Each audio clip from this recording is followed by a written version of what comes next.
kesucian air. Beda lagi kalau air itu berbau anyir karena ini bangkai yang di sampingnya kolah itu ada yang terjatuh di air, itu beda lagi ya. Itu nanti beda hukumnya. Kalau yang seperti itu ketika nanti airnya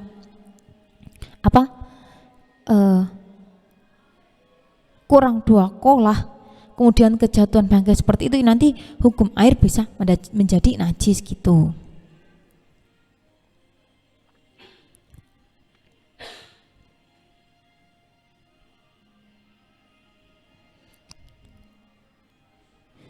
Ini untuk contoh di mana itu tuh adanya yang hanya mendampingi, bukan tercampur gitu. Kalau yujawir itu yang bersanding, bukan bercampur. Kemudian ketika nanti juga ada air di mana itu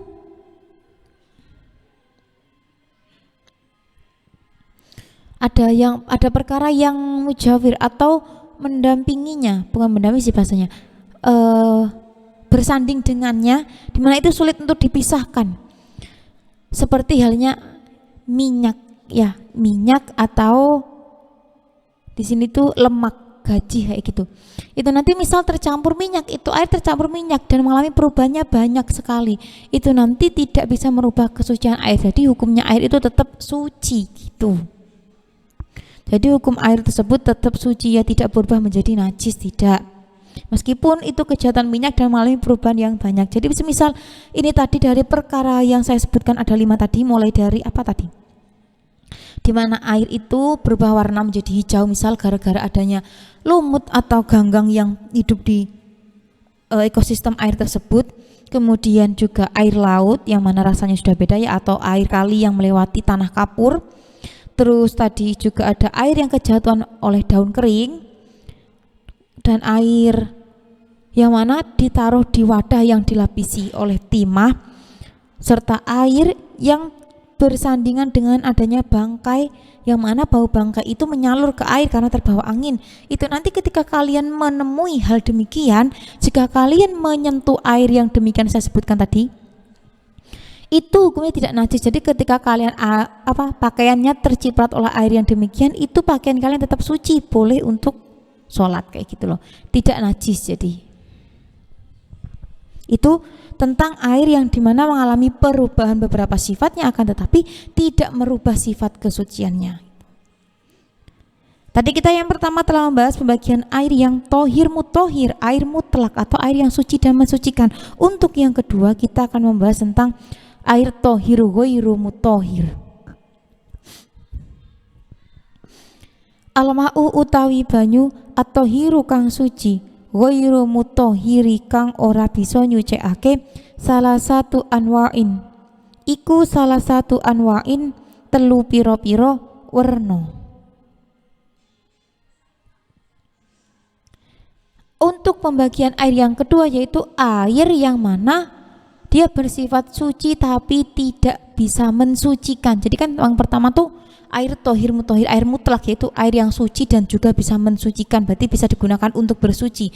Untuk yang kedua ini tuh air suci tapi tidak mensucikan, berarti air ini sifatnya suci akan tetapi dia tidak bisa kita gunakan untuk bersuci, tidak bisa digunakan untuk mandi, tidak bisa digunakan untuk wudu, tidak bisa digunakan untuk menghilangkan najis ya. Jadi ini yang kedua tuh air suci tetapi tidak mensucikan. Adakah yang seperti itu? Ada, nyatanya ada hukum, berarti kan ada gitu loh. Al-awalu, sebelumnya saya katakan tadi lupa belum bilang, kalau untuk hukum yang kedua di mana air itu dihukumi suci tetapi tidak mensucikan, yaitu air tohir ghairu mutohir, itu ada 3 macam. Jadi air tohir ghairu mutohir itu pembagiannya ada 3 macam. Al-awalu utawi kang awal iku al-ma'u banyu al-mutaghayyiru kang owah kasiron halih akeh bimukholatoti tohirin, sebab oleh nyampuri perkara kang suci, yastaghni kang semuge, anhu saking tohirin opo alma'u banyu walam yakun lan ora ana apa tohir iku mujawiron kang nyandingi lahu maring mak kasukarin kaya gula wa asalin lan madu. Untuk yang pertama yang termasuk dari air tohir ghairu mutohir, air yang suci tetapi tidak bisa mensucikan, itu adalah air yang mengalami perubahan yang banyak. Jadi air itu mengalami perubahan yang banyak, dan perubahan itu disebabkan oleh perkara yang mencampurinya hingga menyebabkan jumlah air itu menjadi lebih banyak, seperti halnya air yang dicampur dengan gula dan madu. Jadi untuk air gula, air manis ya, air entah itu gula pasir, entah sirup, entah madu, atau entah pakai apa. Kalau air gula, air madu itu nanti hukumnya suci sih, airnya suci. Ketika kamu terkena air gula demikian, itu tidak menjadikan kamu najis, tidak perlu disucikan, dibersihkan. Akan tetapi air gula ini, air madu, air yang seperti ini tidak bisa kamu gunakan untuk bersuci. Jadi ketika nanti ada misal sisa minuman seperti itu, sayang kalau dibuang. Dimana kalau kita buat mensucikan najis ini? Nggak bisa ya, nggak bisa. Itu air gula, air madu yang demikian ini tidak bisa digunakan untuk bersuci. Jadi nggak bisa gunakan untuk menghilangkan najis, apalagi untuk berwudu nggak bisa. Karena telah dijelaskan bahwasanya air yang demikian itu hukumnya tohir ghairu mutohir, suci tetapi tidak bisa mensucikan gitu. Jadi kalau diminum boleh-boleh, orang ini nggak najis kok, jadi boleh gitu loh. Tapi kalau untuk membersihkan najis, untuk wudu, untuk mandi nggak boleh ya. Air yang demikian nggak boleh. Asani utawi kang kaping pindho iku almau banyu, alqalilu kang kepet, kang den enggo lirofi hadasin marang ngilangi hadis, au izalati najisin utawa ngilangi najis. Yang kedua, di mana termasuk itu air tohir ghairu mutohir, air yang suci tapi tidak bisa mensucikan, adalah air yang sedikit yang mustakmal ya.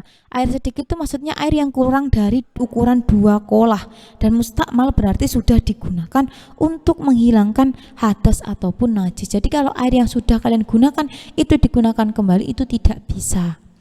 Itu hukumnya memang suci tetapi tidak mensucikan gitu. Misal tuh contoh, kamu wudu di air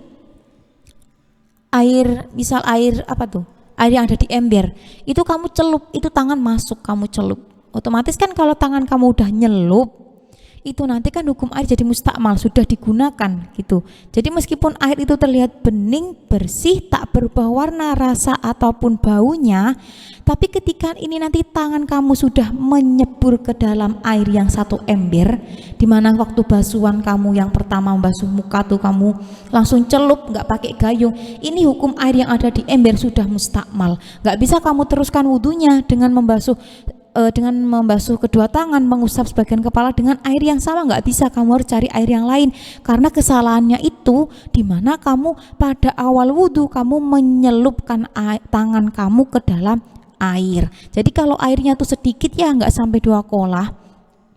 Saya contohkan di mana itu pakai ember, itu harusnya pakai gayung atau pakai sesuatu yang kita gunakan untuk mengambil air, nggak langsung anggota tubuh masuk. Kalau langsung anggota tubuh masuk, ini nanti hukum airnya mustakmal, meskipun itu air masih bening, kelihatan bersih. Makanya tadi saya katakan di awal bahwasanya suci itu sudah pasti bersih, tapi kalau bersih belum tentu suci. Ya ini seperti sekarang kayak gini loh, saya contohkan tadi air di mana di ember itu masih kelihatan bening, orang masih kamu ambil 1 kali buat basuh muka, ini nanti tidak bisa dihukumi suci meskipun dia terlihat bersih, bening, nggak berbau. Karena apa? Ini sudah hukumnya mustakmal, sudah kamu gunakan. Jadi sekali kamu menceburkan anggota tubuh kamu, anggota wudhu atau anggota badan yang lain, itu hukum air sudah mustakmal, sudah kamu gunakan untuk menghilangkan hadas kecil gitu loh.